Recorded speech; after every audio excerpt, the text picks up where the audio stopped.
Meanwhile, the Fishers Health Department is opening a new coronavirus testing site specifically for schools. News 8's Debbie Johnson live in Fishers tonight. And Debbie, health officials say their goal is to keep schools open. Yeah, so far the Fishers Health Department has not recommended any schools closed despite the rise in cases we've seen over the past few weeks. Health officials tell me they hope this new testing site will help paint a more accurate picture of what's really happening with the spread in schools.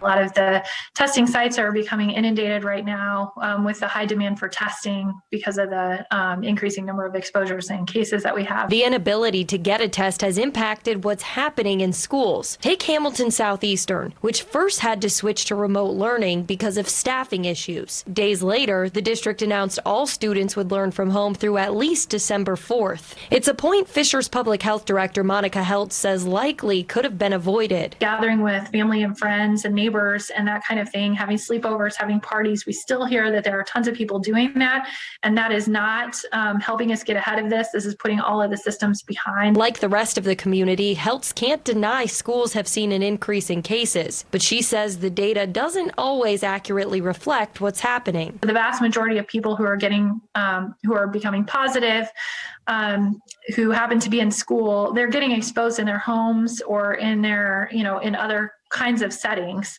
and then they're reported to the schools because they attend school. Because right now data isn't showing kids and their teachers catching the virus in school, Health sees no reason for them to close. The reason we're designating the testing site for schools is to try to support the schools in continuing to operate. So this is a little bit different than, some other approaches that are out there. She hopes this approach sends an important message. If they want their kids in school, or if they want the economy to be able to stay open and all of those kinds of things that, we're trying to support the best we can in the public health system and all the other systems and structures that we're putting in place, then it's really important to know how much the outside interactions affect the ability to do those things.